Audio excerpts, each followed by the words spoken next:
Hello hello.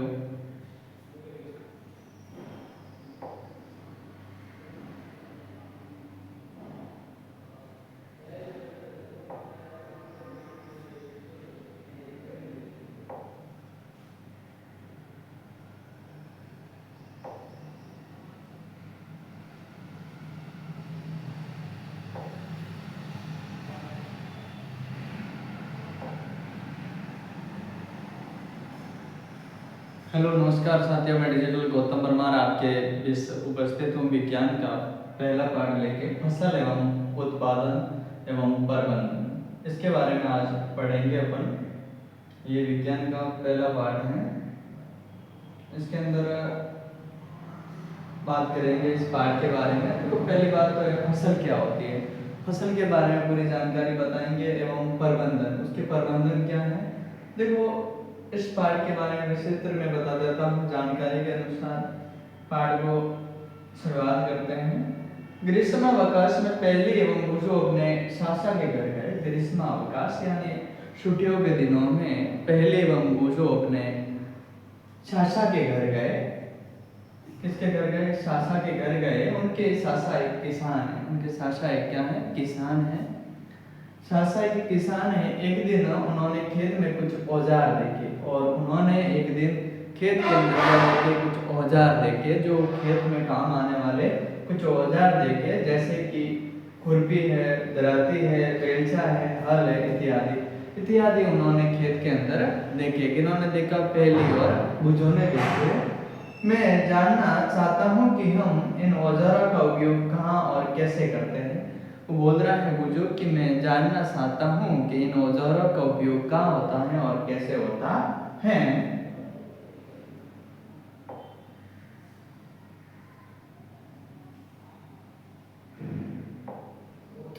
आप पढ़ चुके हैं कि सभी सजीवों को भोजन की आवश्यकता होती है। सभी जो जीव होते हैं, सजीव जो श्वसन करते हैं, एक स्थान से दूसरे स्थान पर जाते हैं, उनको कहने का मतलब किसकी आवश्यकता होती है? भोजन की आवश्यकता होती है। क्या आपको याद है कि हरे पौधे अपना भोजन किस प्रकार संश्लेषित करते हैं? संश्लेषित का मतलब है कि वो अपना भोजन किस प्रकार प्राप्त करते हैं, बनाते हैं। मनुष्य सहित सभी जंतु भोजन बनाने में असमर्थ हैं। मनुष्य सहित कुछ जंतु हैं, वो भोजन है जंतु बनाने में क्या है? असमर्थ है। वो अपना भोजन है वो नहीं बना सकते हैं। स्रोत क्या है? स्रोत का मतलब है तो इनको मनुष्य को और जंतुओं को भोजन है वो मिलता कहाँ से है? यानी मनुष्य और जंतुओं को भोजन है वो कहाँ से मिलता है। परंतु हम भोजन ग्रहण क्यों करते हैं? और वो बोल रहा है बुझो कि हम भोजन ही ग्रहण क्यों करते हैं। करने का मतलब भोजन ग्रहण करने की जरूरत ही क्या है। आप जानते हैं कि सजीव भोजन से प्राप्त ऊर्जा का उपयोग विभिन्न जैविक प्रकरणों जैसे पाचन, श्वसन, उत्सर्जन के संपादन में करते हैं। हम अपना भोजन पौधों अथवा जंतुओं को दोनों से ही प्राप्त करते हैं। देखो, हम भोजन ग्रहण करते हैं ऊर्जा के लिए। किसके लिए करते हैं? ऊर्जा के लिए। अगर अपने पास में ऊर्जा होगी तो अपन पाचन कर सकते हैं, श्वसन कर सकते हैं, उत्सर्जन कर सकते हैं। हम अपना भोजन पौधों अथवा जंतुओं में दोनों से ही प्राप्त करते हैं। मनुष्य है वो अपना भोजन है वो जंतुओं से कर सकता है और पौधों से कर सकता है। जो मनुष्य है वो अपना भोजन है वो जंतुओं और पौधों दोनों से अपना प्राप्त करता है।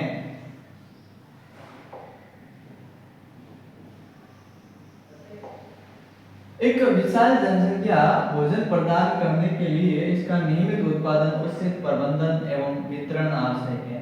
यानी भोजन का बड़े स्तर पर, भारत एक विशाल जनसंख्या वाला देश है, तो जनसंख्या को भोजन प्रदान करने के लिए इसका नियमित का मतलब होता है नियम के अनुसार उत्पादन, उचित प्रबंधन एवं वितरण आवश्यक है। प्रबंधन का मतलब है उसका उपयोग है वो अच्छे तरीके से करना, किस प्रकार से, वो भी जरूरी है।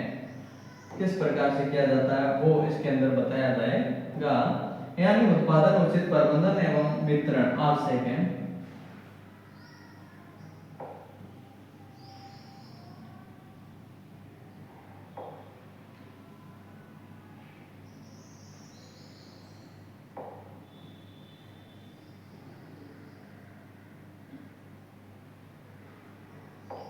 कृषि की पद्धतियां लगभग 10,000 ईसा वर्ष तक मनुष्य घुमंतु थे। कैसे थे? यानी एक स्थान से दूसरे स्थान पर घूमते रहते थे। वे एक स्थान से दूसरे स्थान तक भोजन एवं आवास की खोज में समूह में विचरण करते थे। वे कच्चे फल और सब्जियां खाते थे। वो कच्चे फल और सब्जियां खाते थे। पहले भोजन है वो उनको करने का मतलब बनाना नहीं आता था, वो कच्चा ही खा जाते थे। उन्हें भोजन के लिए जंतुओं का शिकार करना पड़ता था। कालांतर में खेती कर सावड़, गेहूं एवं अन्य खाद्य फसलों का उचित उत्पादन कर सके, इस प्रकार कृषि का प्रारंभ हुआ। और फिर वो धीरे धीरे अपने खेतों में फसल उगाने लगे। जब एक ही किस्म के पौधे किसी स्थान पर बड़े पैमाने पर उगाए जाते हैं तो उसे फसल कहते हैं। यानी जब एक ही किस्म के, यानी अपन एक जगह करने का मतलब अरंडी का पौधा रोप देंगे, फिर नींबू का, तो फिर वो फसल नहीं कहलाएगी। यानी एक ही स्थान पर खेत में बड़े पैमाने पर उगाए जाने वाले पौधों को क्या कहते हैं? अपन फसल कहते हैं। क्या कहते हैं? फसल। उदाहरण के लिए गेहूं की फसल का अर्थ है कि खेत में उगाए जाने वाले सभी पौधे किसके होंगे? गेहूं के होंगे। किसके होंगे? गेहूं के। बल्कि ये नहीं है कि एक पौधा गेहूं का है, दूसरा बाजरे का है, तो फिर वो फसल नहीं होगी। यानी ये खेत है, खेत के अंदर सभी पौधे किसके होंगे? गेहूं के ही होंगे। आई बात समझ में? हमारे सभी पौधे गेहूं के हैं। आप जानते हैं कि फसलें विभिन्न प्रकार की होती है, और आप जानते हैं कि फसलें हैं वो किस प्रकार की होती हैं? विभिन्न प्रकार की होती हैं, अलग अलग प्रकार की होती हैं। यानी फसल है वो गेहूं ही नहीं है, गेहूं के अलावा भी अलग अलग प्रकार की हो सकती हैं। आप जानते हैं कि फसलें विभिन्न प्रकार की होती है, जैसे कि अन्य सब्जियां, फल। कुछ सब्जियां भी होती हैं फसलों में, फल भी होते हैं। जिस मौसम में ये पौधे उगाए जाते हैं उसके आधार पर हम फसलों का वर्गीकरण कर सकते हैं। जिस फसल को जिस मौसम के अनुसार उगाया जाता है उसके आधार पर अपन उनका वर्गीकरण कर सकते हैं कि ये कौन सी फसल है। भारत एक विशाल देश है। भारत एक विशाल देश का मतलब भारत एक बहुत बड़ा देश है। यहाँ ताप आर्द्रता, यानी ताप आर्द्रता और वर्षा जैसी जलवायु परिस्थितियां एक क्षेत्र से दूसरे क्षेत्र में भिन्न है। यानी राजस्थान एक ऐसा क्षेत्र है जहाँ कहने का मतलब अलग अलग प्रकार की, यानी एक स्थान से दूसरे स्थान पर अलग अलग, यानी यहाँ ताप ज्यादा होगा तो यहाँ सर्दी अधिक होगी, यहाँ वर्षा अधिक है तो यहाँ गर्मी अधिक है। यानी अलग अलग प्रकार की सिचुएशन है वो चलती रहती है भारत में। यानी सभी जगह एक जैसा ना तो तापमान है, ना आर्द्रता है और न ही वर्षा है।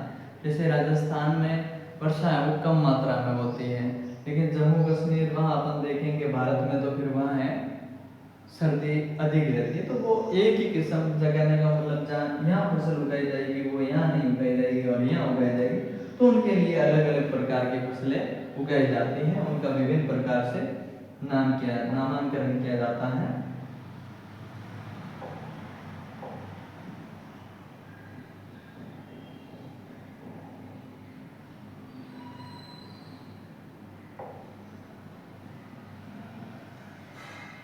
और भारत में विभिन्न प्रकार की फसलें उगाई जाती हैं। इस विविधता के बावजूद मोटे तौर पर फसलों को दो वर्गों में बांटा गया, यानी मोटे भाग में दो प्रकार से फसलों को बांटा गया है। पहली होती है खरीफ की फसल। किनकी फसल? यानी दो भागों में फसल को बांटा गया है।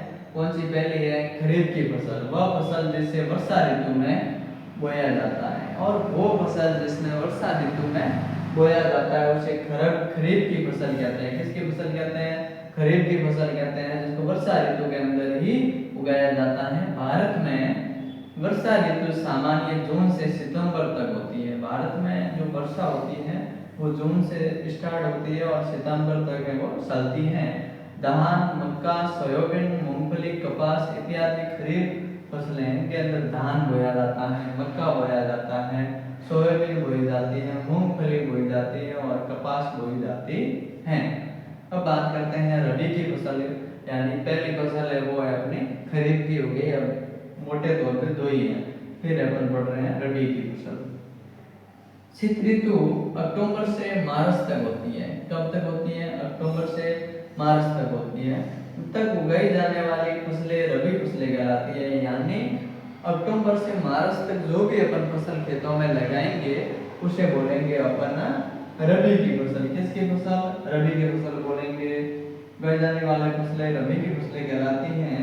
गेहूं, चना, मटर, सरसों, अलसी रबी के फसल के उदाहरण हैं। इसके अलावा कई स्थानों पर दालें अथवा सब्जियां ग्रीष्म में उगाई जाती हैं और इनके अलावा कई कई ऐसे स्थान हैं जहाँ सब्जियां और दालें ग्रीष्म में उगाई जाती हैं, गर्मी में तो उन्हें बोलते हैं अपन जायद की फसल।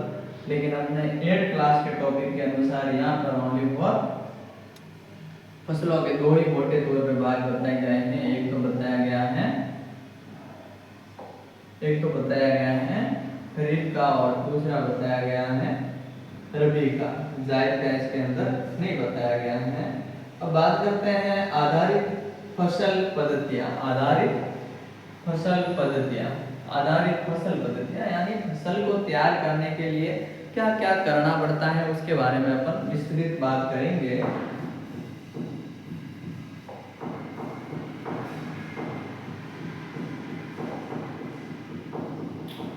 धान को बहुत अधिक पानी की आवश्यकता होती है, अंत केवल वर्षा ऋतु में ही उगते हैं। यानी जो अपन कोई भी फसल लगाते हैं उनको किसकी आवश्यकता होती है? पानी की आवश्यकता होती है। तो इसलिए अपन ज्यादातर जो राजस्थान या भारत में जो फसलें लगाई जाती हैं वो लगाई जाती हैं वर्षा ऋतु में।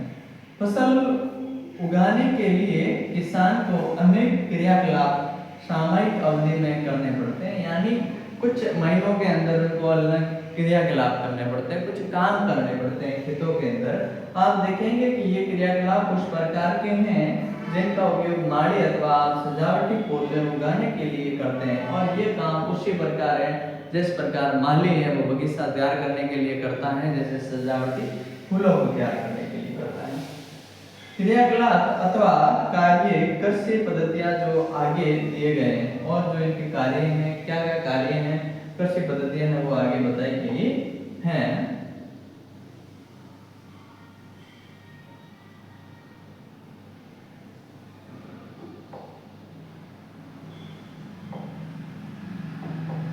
पहला है मिट्टी तैयार करना। देखो अपन कोई भी फसल लगाएंगे अगर अपनी मिट्टी ही तैयार नहीं है खेत में तो फिर अपन फसल कैसे लगाएंगे। फिर दूसरी बात होती है बुवाई करना। मिट्टी तैयार करने के बाद में अपन फसल की क्या करते हैं? बुवाई करते हैं।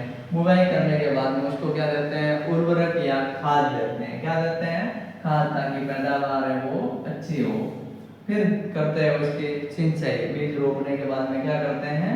सिंचाई करते हैं। फिर उसके अंदर खरपतवार से सुरक्षा के लिए अपन दवाइयाँ छिड़कते हैं, उसको बसाते हैं। फिर उसकी करते हैं पक जाने के बाद में कटाई। फिर इसका करते हैं अपन भंडारण। कटाई करने के बाद में फसल को लेके जाते हैं घर पे। घर पे लेके जाने के बाद में अपने जो आवश्यकता है उतनी तो घर पे रख लेते हैं, बाकी इनका क्या कर देते हैं? बेच देते हैं, भंडारण कर लेते हैं।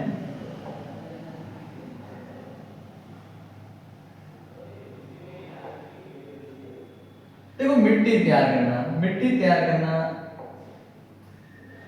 फसल उगाने से पहले मिट्टी तैयार करना प्रथम चरण है। और अपन जब भी फसल कभी लगाते हैं तो उससे पहले मिट्टी तैयार करते हैं। ये पहला चरण होता है मिट्टी तैयार करना। मिट्टी को पलटना अथवा इसे पोला बनाना कृषि का अत्यंत महत्वपूर्ण कार्य है। यानी मिट्टी को पलटना, पोला बनाना कृषि का एक महत्वपूर्ण कार्य है। इससे जड़ें भूमि में गहराई तक जा सकती हैं। पोली मिट्टी में गहराई में धंसी जड़ें भी सरलता से श्वसन कर सकती है। यानी मिट्टी को पोले बनाया जाता है ताकि उनके अंदर वो जड़ें हैं वो बढ़ सके और जड़ों का श्वसन हो सके। पोली मिट्टी किस प्रकार पौधों की जड़ों को सरलता से श्वसन करने में सहायक है। यानी जो पोली मिट्टी होती है वो जड़ों को श्वसन करने में क्या होती है? सहायक होती है। पोली मिट्टी में रहने वाले केंचुओं और सूक्ष्म जीवों की वृद्धि करने में सहायता करती है और उनके अंदर रहने वाले सूक्ष्म जीवों को और केंचुओं को भी वृद्धि करने में क्या होती है? सहायता होती है, क्योंकि वो पोली होती है तो एक स्थान से दूसरे स्थान पर जा सकते हैं। जीव किसानों के मित्र है और जीव जो है ना ये किसानों के क्या है? मित्र है। कहने का मतलब खाद को सरलता से विखंडन कर देते हैं, अवगणित कर देते हैं, क्योंकि ये मिट्टी को और पलटवार खोला कर देते हैं और मिट्टी को भी कहने का मतलब पलट देते हैं तथा ह्यूमस बनाते हैं। ह्यूमस का मतलब होता है उनके अंदर नाइट्रोजन के घर बनाते हैं। परंतु मिट्टी को पलटना अथवा पोला करना क्यों आवश्यक है? लेकिन मिट्टी को पलटना एवं पोला करना क्यों आवश्यक है?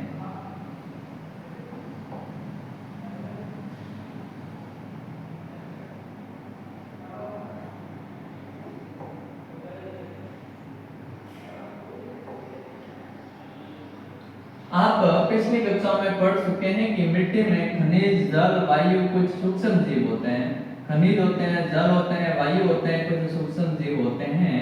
इसके अतिरिक्त मृत पौधे एवं जीव जंतु भी पौधों में पाए जाते हैं। के अलावा मृत पौधे एवं जंतु भी पौधों ये मिट्टी में पाए जाते हैं।